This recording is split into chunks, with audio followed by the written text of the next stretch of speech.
Welcome to Keto Meals and Recipes.com. Today I'm making a cake which I had a request for. This cake is a keto version made by Ella. I have been a fan of Ella's for a very long time on her Home Cooking Adventures channel, so I'd like to thank Ella for the inspiration. Also, this is a special occasion cake and makes a wonderful birthday cake, but today I'm dedicating it to all mothers for Mother's Day. This is a beautiful cake, but I will give you a heads up. This cake is very rich and very flavorful, but for this keto, sugar-free, and gluten-free version, you have to start making this at least 2 days before you want to serve it. This is not a cake you can make and serve the same day. For example, the walnut, pavlova layer, and the caramel mousse cream both need about 24 hours to set before they're ready for the next steps. To make this video as concise as I can, I will refer you to my chocolate truffle and caramel cream videos rather than taking the time to go through the detailed explanation on these two parts. Now I'm very happy to show you how to make this delicious keto walnut caramel mirror cake. The macronutrient ratio for this recipe is 6.2 to 1, with 6.6 grams of total carbs, 2.3 grams of dietary fiber, resulting in 4.3 grams of net carbs per serving. There are 6 parts to this cake. The first part is to make the walnut pavlova base. Begin by assembling and weighing all the ingredients very accurately. To ensure that your egg whites will be as fluffy as possible, wipe the inside of your bowl with a clean towel dipped in white vinegar.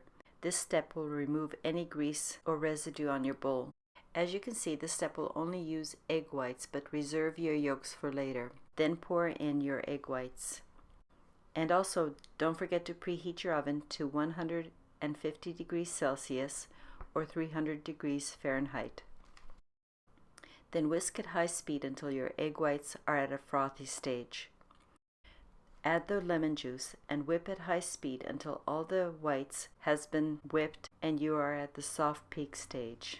Then add the unflavored whey protein isolate and whip into the egg whites. Begin adding the confectionery sweetener. I'm using my Lakanto Gold because it's extra flavorful, but note that I've ground it to confectionery consistency. Whip at low speed as you add the confectionery sweetener a couple tablespoons at a time, and also allow for the sweetener to be incorporated before adding more, if you want your base to be nice and fluffy. When you have added all of your sweetener, keep whipping at high speed until the stiff peak stage. Turn off your mixer, then add your toasted and ground walnuts to the whipped egg whites about 1/3 at a time, folding gently between each addition. I'm calling this egg white mixture a pavlova because it's exactly the same technique minus the walnuts. So now I've taught you how to make a pavlova base as well.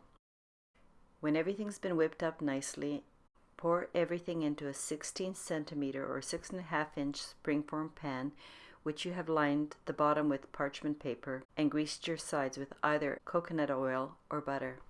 Use the back of your spatula to smooth and even out the surface. Then place your springform pan into the lower third position and bake for 20 to 25 minutes. When the timer goes off, turn off the oven heat, but prop the door just slightly open. I found that using my oven glove works perfectly, and I let this pavlova base stay in the oven for about 2 to 3 hours. After that time, I take the springform pan and place it on my cooling rack and let it cool for about 24 hours. That is, if you want your pavlova base to be nice and crispy. However, if you only want it crispy on the outside and more marshmallowy on the inside, just leave it overnight. So now we begin day 2 by preparing my chocolate truffle recipe. A link will be provided in the description below. If you're tempted to just melt a 90% Lindt chocolate and use that, that's fine. However, you must note that this will greatly change the macros and make it much less keto friendly. I'll use my chocolate truffle recipe because it's actually a fat bomb and not just the ganache, and provides a lot of good healthy fats for this recipe, which otherwise would be lacking.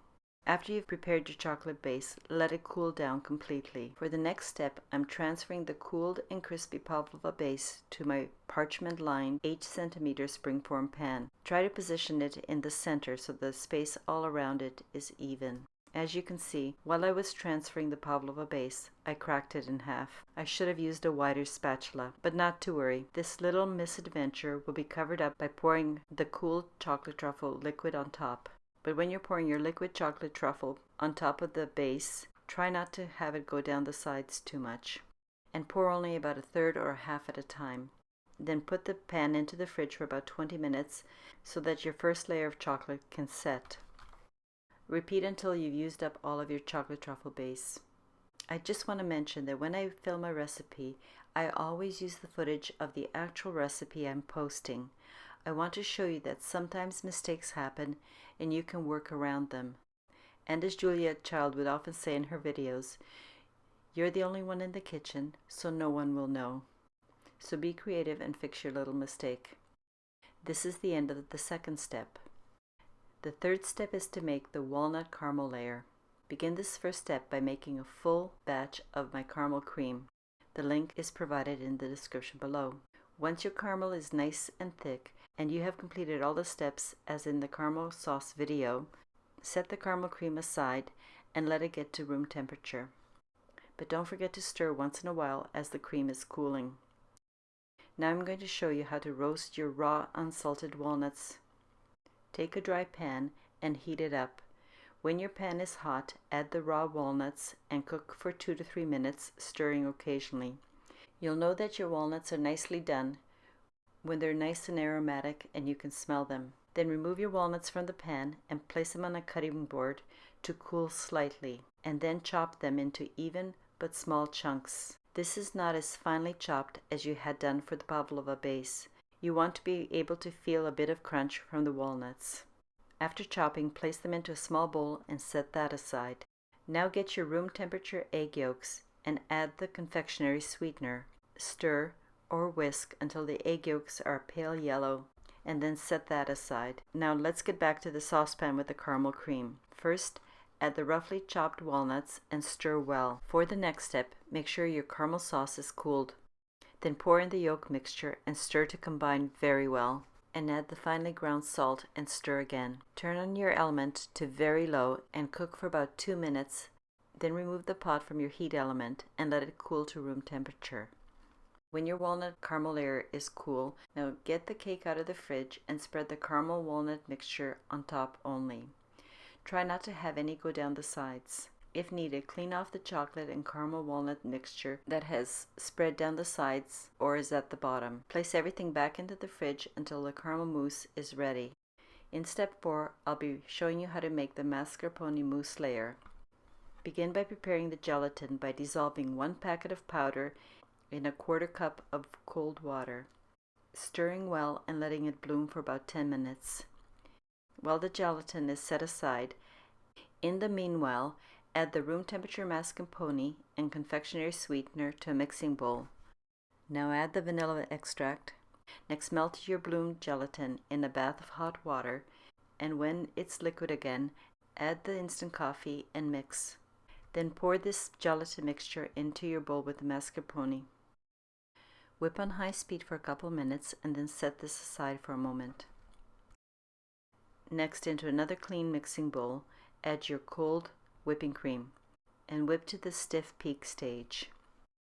While I was making the whipping cream, my mascarpone got a little bit too dense because of the gelatin, so to soften it up, I added a couple tablespoons of whipping cream and mixed well. And when I made it creamy again, I added about 1/3 of the mascarpone and folded it until well combined. Then I repeated this step until the mascarpone and the whipped cream were completely combined. To make it easier to spread over the cake, I first filled a piping bag. Now is a good time to get your cake out of the fridge, and as you see, I'm using the mascarpone cream filled piping bag. Place the tip near the bottom of the space. Squeeze gently and evenly, filling in the space all the way around the cake. And if you have any cream left in the piping bag, just squeeze it on top. Then scoop out the rest of the mascarpone cream from your bowl and place it on top of the cake.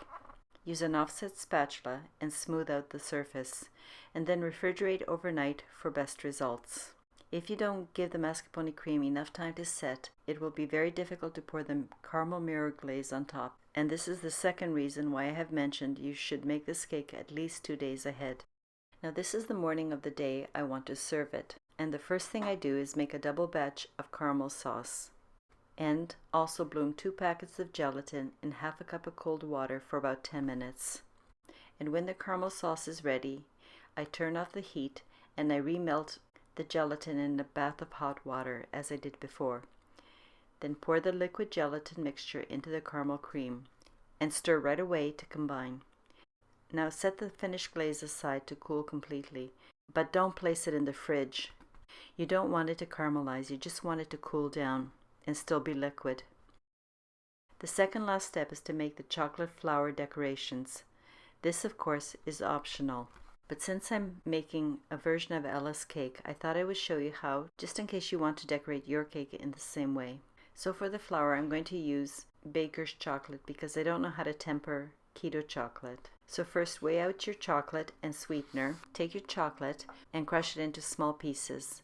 Combine with the sweetener and place both of these into a bowl that will fit over a simmering pot of water, also known as bain-marie. Your element heat should be on low because you want the chocolate to melt very slowly. Since not many people have made chocolate decorations before, it might be a good idea to print out a template with 3 different size petals. On this printout I have a small and medium petal. Next, take a long strip of parchment paper and place it on top of your template. Use a small teaspoon and pour some chocolate into the center of the design.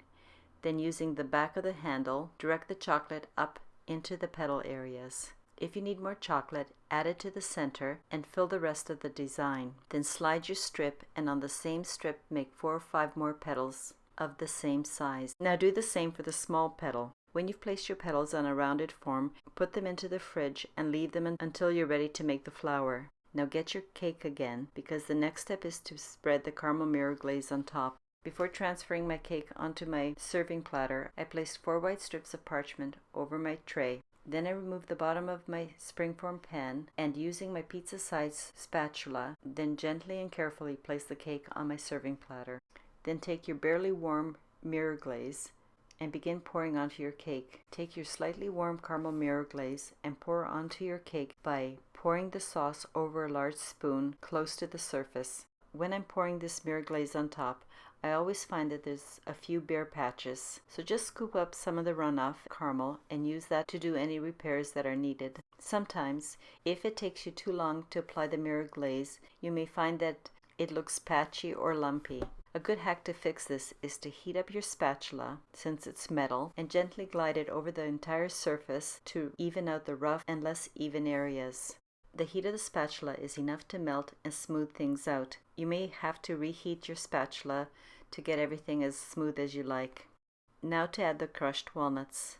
An easy way to add the crushed roasted walnuts to the base of the cake is to sprinkle the walnuts as close to the bottom perimeter of the cake as you can. Then using your parchment, lift and press the walnuts very gently into the caramel mirror glaze. You should work fairly quickly because you have to do this while the glaze is still soft and not yet set. Otherwise the walnuts won't stick very well. When you're done, remove the parchment strips by gently pulling them out and down from under the cake. Also clean off any smudges from the cake plate. Now for the very last step, to make the flower, which will be the final decoration. Get your petal trays from the refrigerator, get a square piece of parchment and place a teaspoon of your melted chocolate in the center. You want to make a little mound of chocolate. Then place 5 of the medium petals on the outside, but handle them as little as possible because the heat of your fingers will melt them. As you see, one of my petals cracked, and it would have been a really good idea if I had made an extra few, but I didn't, so I have to use some of the melted chocolate as a glue. Then to make the inside petals, add another mound of chocolate, then arrange your 5 smaller petals so the middle part of the petal is in between the 2 spaces of the previous petals. The ideal thing, and what Ella does, is to use gold dust to highlight and streak up the petals. This is really lovely, but I didn't have any gold dust. All I had was some gold sparkles, so I'm going to use those. When my flower was assembled, I let the center chocolate mounds harden completely. Use an offset spatula to slide under the flower and gently place it in the center of your cake. This looks really lovely, and you could stop at these 2 layers. But because I wanted my flower to be a bit bigger, I made a 3rd flat layer of petals and placed them on top of the cake. Whichever way you choose to decorate this rich and decadent cake, enjoy. Thank you for watching my video, and I hope you come back soon. The link for this printable recipe and the links for the chocolate truffle and caramel sauce are all provided in the description below.